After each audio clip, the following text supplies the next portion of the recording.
Sun NXTയിൽ recent ആയിട്ട് available ആയിട്ടുള്ള ഒരു മലയാളം മൂവിയാണ് ശേഷിപ്പ് എന്ന് പറയുന്ന ഈ ഒരു സിനിമ. മീനാക്ഷി ജയൻ, രാജൻ പൂത്തറക്കൽ, റാഷിദ് റഹ്മാൻ എന്നിവരാണ് കേന്ദ്ര കഥാപാത്രമായി അവതരിപ്പിച്ചിരിക്കുന്നത്. സോ ഇവർക്ക് 3 പേർക്ക് മാത്രമാണ് ഈ ഒരു സിനിമയിൽ പ്രാധാന്യമുള്ളത്. അതിൽ ഏറ്റവും ഇമ്പോർട്ടൻ്റ് ആയിട്ടുള്ള 2 ക്യാരക്ടേഴ്സാണ് മീനാക്ഷി ജയൻ ചെയ്യുന്ന അഞ്ജു എന്ന് പറയുന്ന ക്യാരക്ടറും അതുപോലെ തന്നെ ഈ ഒരു രാജൻ പൂത്തറക്കൽ ചെയ്യുന്ന ഈ ഒരു പവി എന്ന് പറയുന്ന ക്യാരക്ടറും. സോ 2 പേരും തമ്മിൽ കണ്ടുമുട്ടുന്ന ഒരു സാഹചര്യമുണ്ട്.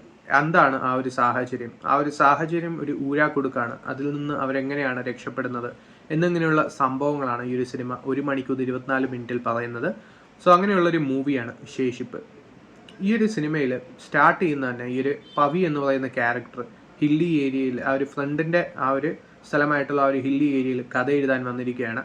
സോ അദ്ദേഹം കഥ എഴുതാനും അങ്ങനെ അദ്ദേഹത്തിൻ്റെ ജീവിതം എങ്ങനെയാണെന്നൊക്കെയാണ് ആദ്യം കാണിക്കുന്നത്. അതിനുശേഷമാണ് ഈ ഒരു ക്യാരക്ടർ വരുന്നത്, അഞ്ജു എന്ന് പറയുന്ന ക്യാരക്ടർ. അതിന് മുമ്പ് ഈ ഒരു പവിയെ സഹായിക്കാൻ വരുന്ന ഒരു ചേട്ടൻ്റെ ക്യാരക്ടറുണ്ട്.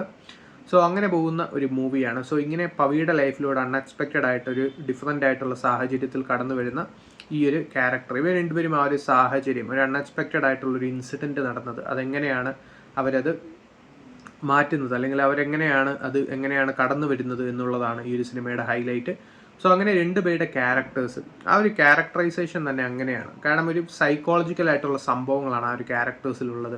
ഒരാൾക്കുള്ളത് ട്രോമയാണെങ്കിൽ മറ്റേയാൾക്കുള്ളത് ലോൺലിനെസ് ആണ്. ഇത് രണ്ടും അനുഭവിക്കുന്ന 2 ക്യാരക്ടേഴ്സ് തമ്മിൽ കണ്ടുമുട്ടുകയാണെങ്കിൽ അവർ തമ്മിലുള്ള കോൺവെർസേഷനും അവർ തമ്മിലുള്ള സംഭവങ്ങളും ഒക്കെ എങ്ങനെയാണെന്നുള്ളതാണ് സിനിമ പറയുന്നത്.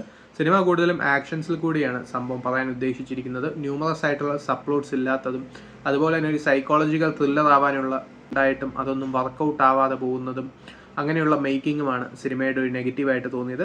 സോ ഇങ്ങനെയുള്ള സിനിമകൾ താല്പര്യമുള്ളവർക്ക് കണ്ടു നോക്കാം. അതല്ലാതെ നോക്കുകയാണെങ്കിൽ കാര്യമായിട്ടുള്ള സംഭവമൊന്നും ഇല്ലാത്ത ഒരു മൂവിയാണ്. 1 മണിക്കൂർ 24 മിനിറ്റ് മൂവി ഉള്ളെങ്കിൽ പോലും അത് ചിലപ്പോൾ നമുക്ക് നീളമായി തോന്നാം. അതാണ് സിനിമയുടെ ഒരു പ്രധാന പ്രശ്നം. പെർഫോമൻസ് വൈസ് അത്യാവശ്യം സ്ട്രോങ് ആണ് സിനിമ. ഈ ഒരു മീനാക്ഷി ജയൻ്റെ ഒരു സ്ട്രോങ് പെർഫോമൻസ്, അതിൻ്റെ കൂടെ തന്നെ കോമ്പീറ്റൻ്റ് ആയിട്ടുള്ള പെർഫോമൻസ് ആണ് ബാക്കി 2 പേരുടെ ഭാഗത്തുനിന്നും ഉണ്ടായിരിക്കുന്നത് എന്നുള്ളത് ഈ ഒരു സിനിമയുടെ ഹൈലൈറ്റ് ആണ്.